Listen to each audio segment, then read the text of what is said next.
wanted an ice cream. I said, if you want an ice cream, you. Yeah. Go and have a look for it. I did you.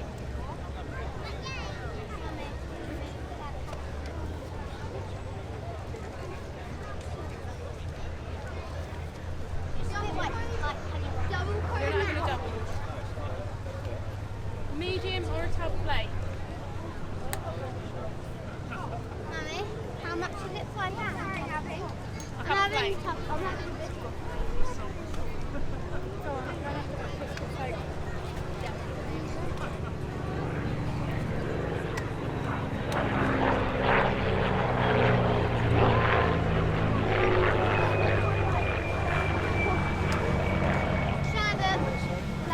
Don't let him have the No, you're not having anything sick. In fact, you're not having a biscuit plate. Just have the normal ice cream. tub plate. Tub? You can leave finish your Oreo thing the other day. Yes, did you? It was too sickly. That was a big slice Sunday. This is a small little. There is a big difference. Actually, I'm going to get a tub one.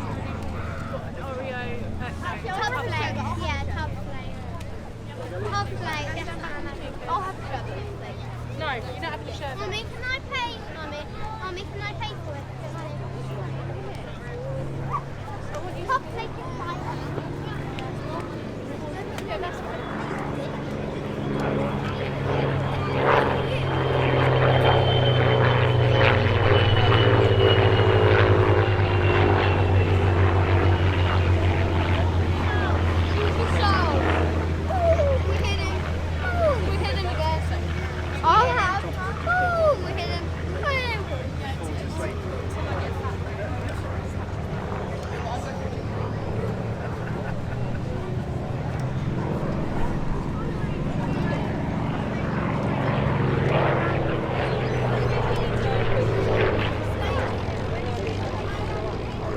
What we have in front of us now is not just sole airworthy Hawker Fury biplane in the world, but the sole surviving Fury biplane in the world. In many ways, this is the quintessential in-the-war RAF biplane flight, second in the line, front line, the biplane after the half, flight order. The Fury first flew in 1934 into service, the same year, Fleet Squadron,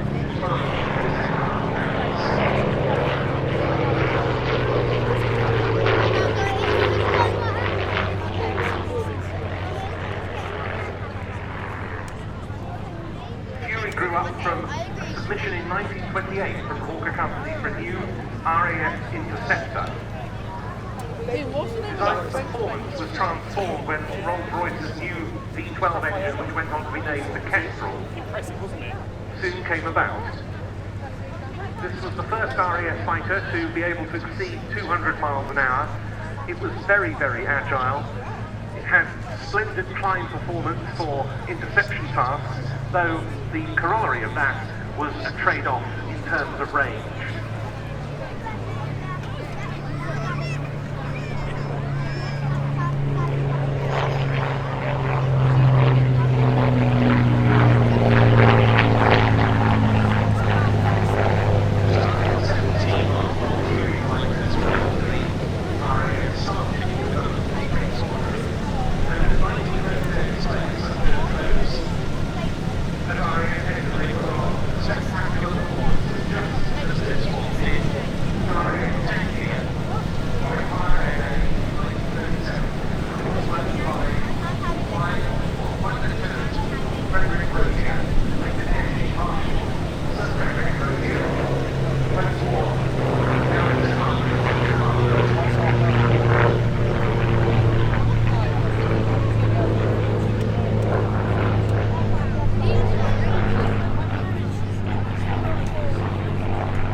Restored by Aero Vintage for its operators, the historic aircraft collection. It flew again from Goodwood, not far from Tangier, where it used to be based, with number 43 Squadron in 2012. And we're delighted to see it back after a few